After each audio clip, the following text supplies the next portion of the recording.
I'm sorry, it's just as you see. I didn't mean for this to happen. Is this true? I asked my sister. Then what?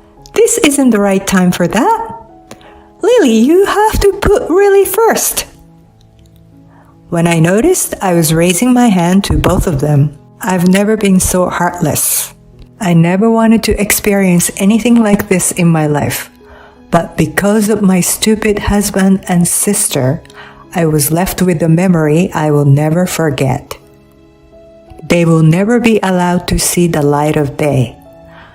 I had promised to pick up my niece, Lily, from preschool that day. My sister had forced me to do it again. Please pick up Lily tomorrow too. Hey, why are you always so urgent? You're stay-at-home wife. You have plenty of time. That's not the point.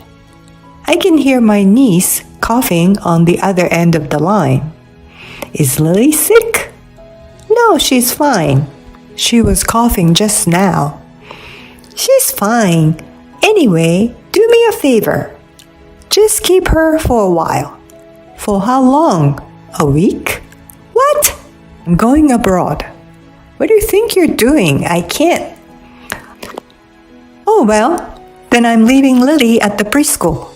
Well, if no one's coming to pick her up, she'll stay there. You're a real pain in the ass, you know that. I reluctantly agreed, thinking of my niece. Then I get a call from the preschool much earlier than I was supposed to pick her up. They said they had called me, who was their emergency contact, because they couldn't reach my sister no matter how many times they tried. The doctor told me that my niece, who had a slight fever that day, had lost consciousness and was rushed to the hospital by ambulance. Got the call and rushed to the hospital, but it was too late. I had been married for 6 years and I had no children. Started family planning and fertility control as soon as we got married, but we have had no luck.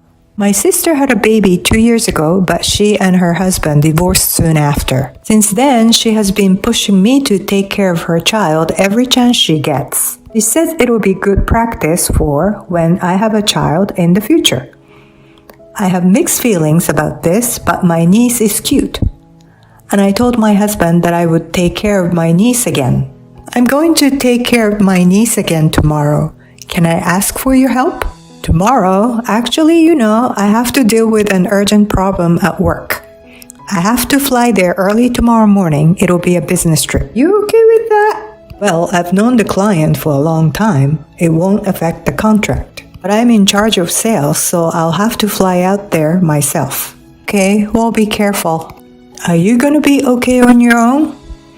If it's too hard, I'll go to my parents. I'll be fine. Thanks, have a safe trip. At that time, I thought I just had no luck. Because my niece is very attached to my husband. When I had taken care of her before, she was crying at night and I was having a hard time with it. My husband took her in his arms and calmed her down. So I was confident that my husband would be there if anything happened to her this time. But it's only natural to put work first. I was prepared for exhaustion. And the next day, I got a call from the preschool. I rushed to the hospital and found my niece's body was full of tubes. She was unconscious. The teachers at the preschool were also very upset. The director of the preschool was very critical to me. You're Lily's mother's sister, right? Yes, I am. I've been trying to reach your sister, but I can't reach her. We've called her at her work too. They said she's on vacation. Where is your sister now? She's overseas. The director's eyes widened. So that's what happened. Director spoke quickly about today's conversation with my sister. My niece's face was flushed when she attended the preschool. When they checked the daily temperature check note, which needed to be done at home, they were blank. The preschool refused to accept the child with a blank sheet of paper. Then they took her temperature this morning. It was 37.8 degrees Celsius. The preschool cannot accept child with a fever over 37.5 degrees Celsius. Director told my sister to take the child home. My sister said that the child's temperature was usually high, so there's no problem. She overrode the teacher's attempt to stop her and left the preschool. After that, they tried to contact her several times, but when they couldn't reach her, they called our parents. Parents are working. They're not home during the day. In addition, the only emergency contact information listed was her parents. Teachers were stumped. They found an old emergency contact number that was submitted a year ago, and they had called me. This should never have happened. The director's voice was quiet and trembling because she's in the hospital. There were even a few tears in her eyes. We were looking at my niece. I am so sorry. I'll contact my sister. I apologized to the director and the chaperone and sent them back to the school. Tried to contact my sister right away, but she was disconnected. Called her dozens of times, hundreds of times, but she never picked up the phone. Meanwhile, my parents, whom I called, rushed to the hospital. It's okay, Lily's gonna be okay. That's what my mother keeps telling herself. Don't worry, we're in a hospital. But the treatment didn't help, and her symptom only got worse. All the while, I kept calling my sister, but I couldn't get through. 2 days later, the little life was lost without recovery. A child of only 2 years old who died without the warmth of mother's touch. How could such a heartless thing be? I could not stop my tears as I touched her cold little body. Why didn't I ask my sister where she was traveling? Why didn't I stop her from going? I couldn't help but blame myself. It's not your fault. My mother speaks softly to me as I break down in tears. But even she has tears streaming down her face. I tried repeatedly to contact my husband to let him know what had happened, but I couldn't reach him either. Time flies even when you're in the depths of despair. In the end, I held a funeral for my niece without any contact with my sister. This was the day she told me she was coming back from her trip. I was ready to pick up the call as soon as I heard from her. I unceremoniously brought my phone to the funeral, and while the monks were chanting sutra, my phone trembled. Oh, hello. Thank you for taking care of Lily. I just arrived at the airport. I'm on my way home now. What would you like for souvenir? You? What? What? I can't hear you. You, what are you doing? The chanting stopped at the sound of my voice. Huh? What are you mad about? You took a child's life. Huh? Lily, she died. Do you have any idea how lonely she was? Oh no, it's not funny. Right? It's not funny. None of us are laughing. I couldn't control my emotions. I exhaled several times to calm myself down. I'm in the middle of Lily's funeral, so get back here as soon as you can. I hung up the phone. I'm sorry.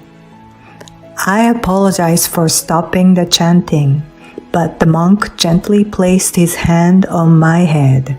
After the funeral, as I was getting ready to leave for the crematorium, my sister arrived out of breath. And behind her, for some reason, my husband was there. No way, right? My sister broke down crying at the sight of my niece. Why? My husband stood dumbfounded behind my sister. The relatives looked at her coldly, but no one blamed her. I think it was out of consideration for Lily. I didn't speak to her or to my husband until after the cremation. I think Lily was waiting for her mother. After the cremation, we went back to my parents' house. And my sister got a lot of blame from my parents. I listened in silence until my eyes fell on their carry-on case. Why were they at the same location? What I saw was a sticker that the airline puts on the handle of the suitcases. They're both coming back from the same airport. My sister spun her mouth and didn't say anything. Then my husband opened his mouth. I'm sorry, it's just as you see. I didn't mean it to be like this. Is this true? I asked my sister. Then what? This isn't the right time for that. Lily, you have to put Willie first. When I realized I was raising my hand to both of them, I didn't let my anger erupt because of their infidelity. It was because I couldn't tolerate their behavior when it comes to my niece. Stop your tears. You have no right to shed tears. You got more than hundreds of calls from me. Why is it so hard to think that something could have happened to your own child at that point? While you two are enjoying your stupid adulterous trouble, Lily suffered and died. You'll be never forgiven for your sin. You should all just die a slow, agonizing death. I'm sorry. You think this is your penance to Lily? You think you're being honest right now, but you're just as guilty. You ignored my call too. You let my niece to die, and you're responsible for it too. Go to hell. My parents didn't stop me. Don't you dare to show your face again. You're not my daughter anymore. I cannot forgive you. Get out of here. Why? Why am I the only one to be blamed? I don't consider you my family anyway. My sister left without my niece's remains.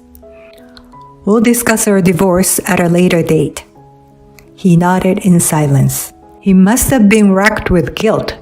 He gave me everything of our shared asset, and the alimony was paid in full. We divorced after that. You think this is atonement for your sins? You are full. You never get rid of your sins. And my sister and my husband will serve prison time. The director accused them of child abuse. My sister argued her case with a court-appointed attorney, but no one was on her side. My parents and I were put in court, but we told only the truth. As a result, my sister received a 5-year sentence. My husband's case was quickly settled. He knew that my niece had been left in preschool with a slight fever, and he got 2 years in prison. 5 years and 2 years? How can a person's life be compensated with only 7 years? I feel so empty. These two will never be allowed to see the light of day. 6 years has passed since then. I remarried and gave birth to my child.